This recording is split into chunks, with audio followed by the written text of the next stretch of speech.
കർത്താവ് പറയുന്നൊരു കാര്യമുണ്ട്. വിധവയുടെ ചില്ലിക്കാശ് വിധവ എന്ത് ചെയ്യുന്നുണ്ട്? ദേവാലയത്തിൽ സമർപ്പിക്കുന്നതിനെ കുറിച്ച് കർത്താവ് പഠിപ്പിക്കുന്നുണ്ട്. എന്നാൽ ഈ വിധവയുടെ ചില്ലിക്കാശ് കൊടുക്കുന്ന അവളുടെ ഇല്ലായ്മയിൽ നിന്നാണ് കൊടുക്കുന്നത്. അപ്പോൾ ഇല്ലായ്മയിൽ നിന്ന് നമ്മൾ മറ്റുള്ളവരെ സഹായിക്കുവാൻ തയ്യാറാകുമ്പോൾ തീർച്ചയായിട്ടും അത് ദൈവം കാണും.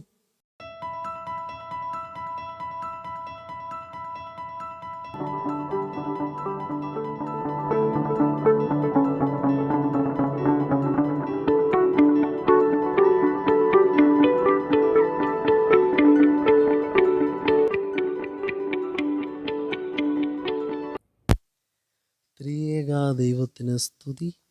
സുബോറോ വോയിസിൻ്റെ പുതിയ എപ്പിസോഡിലേക്ക് നിങ്ങൾക്ക് ഏവർക്കും ഹൃദ്യമായ സ്വാഗതം. ഇന്ന് നിങ്ങളുമായി അല്പസമയം ചിന്തയ്ക്കായി ഞാൻ ആഗ്രഹിക്കുന്ന വിഷയം കൊലോസിയർക്ക് എഴുതിയ ലേഖനം 1-ാം അധ്യായം അതിൻ്റെ 10-ാമത്തെ തിരുവചനമാണ്. അവിടെ നാം വായിച്ചു കേൾക്കുന്ന ഭാഗം ഇങ്ങനെയാണ്: എല്ലാ നല്ല പ്രവൃത്തികളും മൂലം ദൈവത്തെ പ്രസാദിപ്പിക്കുവാനും ബലം പുറപ്പെടുവിക്കുവാനും. അപ്പോൾ ദൈവത്തെ പ്രസാദിപ്പിക്കുന്നതിനായി നല്ല പ്രവൃത്തികൾ അനിവാര്യമാണ് എന്ന് നമുക്ക് അവിടെ കാണുവാനായിട്ട് സാധിക്കും. ദൈവത്തെ എങ്ങനെ പ്രസാദിപ്പിക്കണമെന്ന് ആഗ്രഹിക്കുകയും ചിന്തിക്കുകയും അതിനുവേണ്ടി പ്രയത്നിക്കുകയും ചെയ്യുന്നവരാണ് ഞാനും നിങ്ങളുമൊക്കെ. അതിനുവേണ്ടി ദേവാലയത്തിൽ ചെന്ന് നേർച്ച, കാഴ്ചകൾ, അതുപോലെ തന്നെ വഴിപാടുകൾ തുടങ്ങിയ കാര്യങ്ങളൊക്കെ ചെയ്താൽ ദൈവം പ്രസാദിക്കുമെന്നുള്ള രീതിയിൽ നാം ഓരോരുത്തരും ദേവാലയത്തിലേക്ക് കടന്നു വരാറുണ്ട്. പക്ഷേ കൊലോസ്യർക്ക് ലേഖനം എഴുതിയപ്പോൾ പരിശുദ്ധനായ പൗലോസ് ശ്ലീഹ വ്യക്തമായി പറയുന്നു, ദൈവത്തെ പ്രസാദിപ്പിക്കുവാൻ ഈ കാര്യങ്ങൾ മാത്രം പോരാ. നിങ്ങൾക്ക് ദൈവത്തെ പ്രസാദിപ്പിക്കുന്നതിന് വേണ്ടി, ദൈവത്തിൻ്റെ സന്നിധിയിൽ പ്രസാദമുണ്ടാകുന്നതിന് വേണ്ടി, നിങ്ങൾ പ്രസാദപ്പെടുന്നതിന് വേണ്ടി നിങ്ങൾ ഒരു കാര്യം കൂടിയും ചെയ്യണം: നല്ല പ്രവർത്തനത്തിൽ ഏർപ്പെടണം. ഒരുപക്ഷെ ഞാനും നിങ്ങളുമൊക്കെ ദൈവത്തിന് കൊടുക്കുവാൻ മടിക്കാത്തവരാണ്. നമ്മൾ പലപ്പോഴും പറയാറുണ്ട്, കർത്താവ് പറഞ്ഞിട്ടുണ്ട്, കൊടുക്കേണ്ടവർക്ക് കൊടുക്കണമെന്നുള്ളത്, സീസറിനുള്ളത് സീസറിനും ദൈവത്തിനുള്ളത് ദൈവത്തിനും എന്ന് പറയുന്നത് പോലെ തന്നെ പലപ്പോഴും ഞാനും നിങ്ങളുമൊക്കെ കൊടുക്കാറുണ്ട്.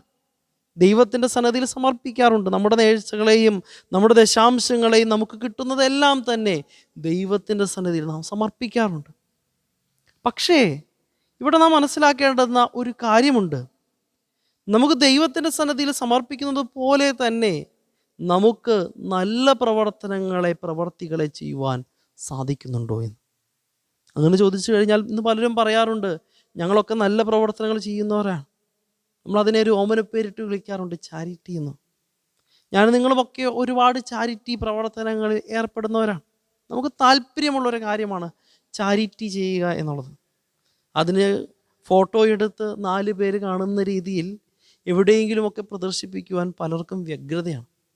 എന്നാൽ കർത്താവ് പഠിപ്പിക്കുന്നൊരു കാര്യമുണ്ട്: നിങ്ങൾ ചെയ്യുന്ന ഒരു കൈ കൊണ്ട് ചെയ്യുന്ന കാര്യം മറുകൈ അറിയരുത്, അല്ലെങ്കിൽ നിങ്ങൾ ചെയ്യുന്ന കാര്യത്തെ മറ്റാരും തന്നെ അറിയാതിരിക്കുവാൻ ശ്രമിക്കണം. നമ്മുടെ സൽപ്രവൃത്തികളെല്ലാം മറ്റുള്ളവരെ കാണിക്കുവാൻ വേണ്ടിയാണ്. എന്നാൽ ദൈവത്തെ കാണിക്കുന്നതിന് വേണ്ടി നമ്മൾ എന്തെങ്കിലും ചെയ്തിട്ടുണ്ടോ എന്നുള്ളതാണ് നാം ചിന്തിക്കേണ്ടത്.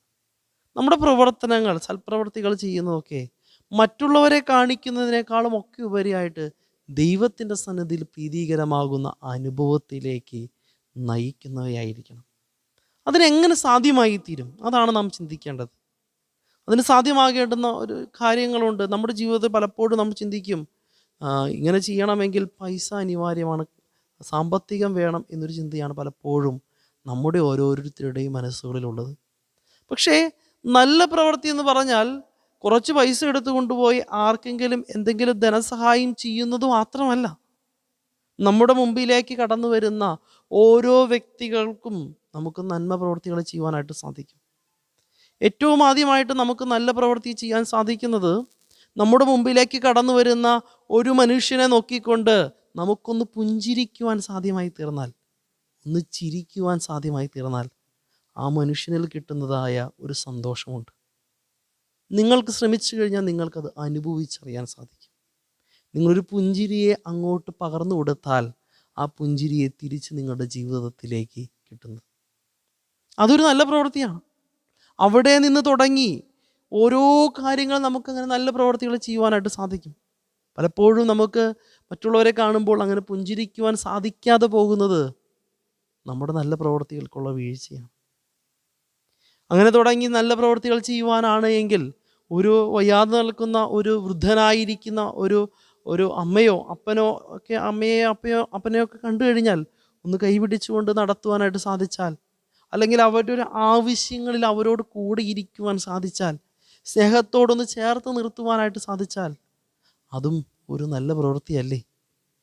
നമ്മുടെ ആരോഗ്യം കൊണ്ട് ചെയ്യാവുന്ന എത്രയോ നല്ല പ്രവൃത്തികളുണ്ട്.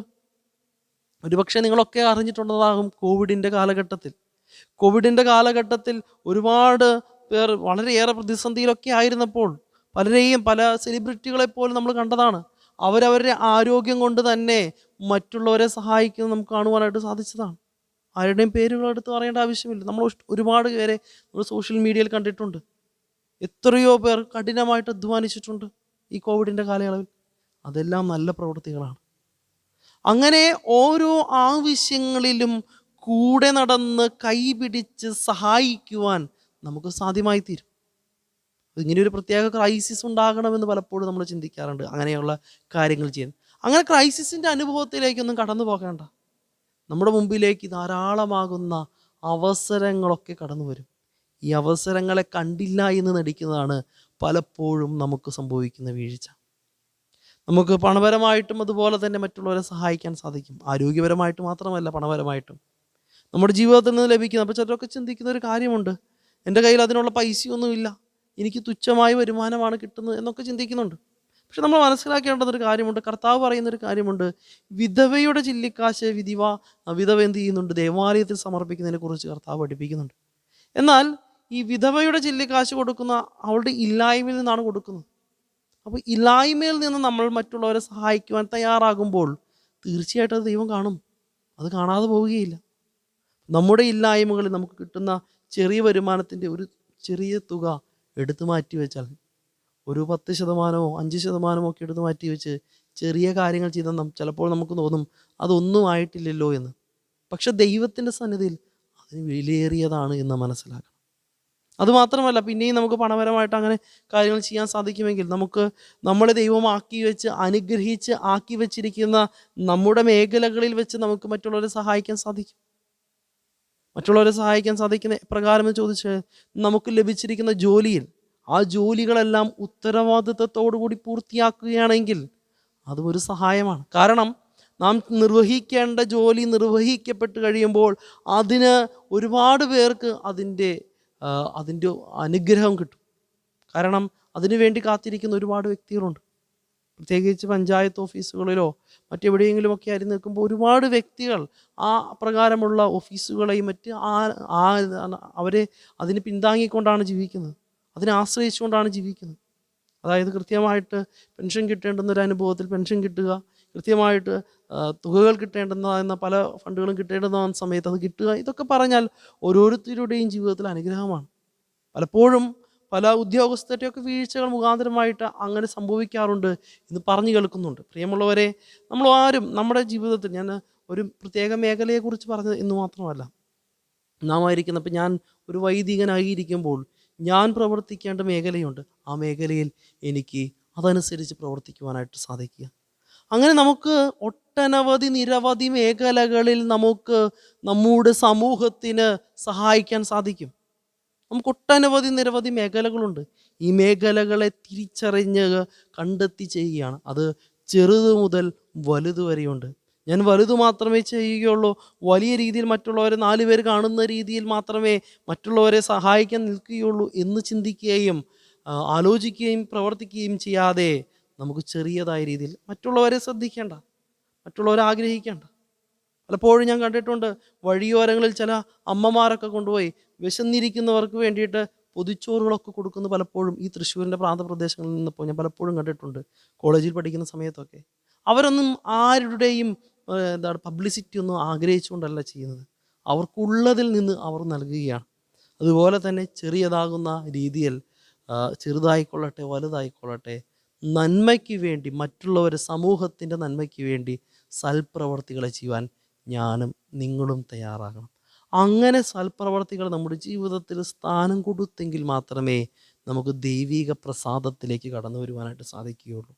പള്ളിയിലേക്ക് പണം കൊടുത്തു എന്നുള്ളത് മാത്രമല്ല ദൈവത്തിൻ്റെ സന്നിധിയിലേക്ക് നമുക്ക് അടുക്കുവാൻ സാധിക്കുന്നത് എന്ന് നാം ഓരോരുത്തരും മനസ്സിലാക്കും. നാം ചെയ്യേണ്ടുന്ന ഉത്തരവാദിത്തങ്ങളെ, നാം ചെയ്യേണ്ട കർത്തവ്യങ്ങളെ എല്ലാം തന്നെ നമുക്ക് കൃത്യമായിട്ട് ചെയ്യുവാനും രൂപീകരിക്കുവാനും നമുക്ക് ഓരോരുത്തർക്കും സാധ്യമായി തീരട്ടെ എന്ന് പ്രാർത്ഥിക്കുകയും ആശംസിക്കുകയും ചെയ്തുകൊണ്ട് ഞാൻ എൻ്റെ വാക്കുകൾ ഉപസംഹരിക്കുന്നു. ദൈവ തിരുനാമം മഹത്വപ്പെടുമാറാകട്ടെ.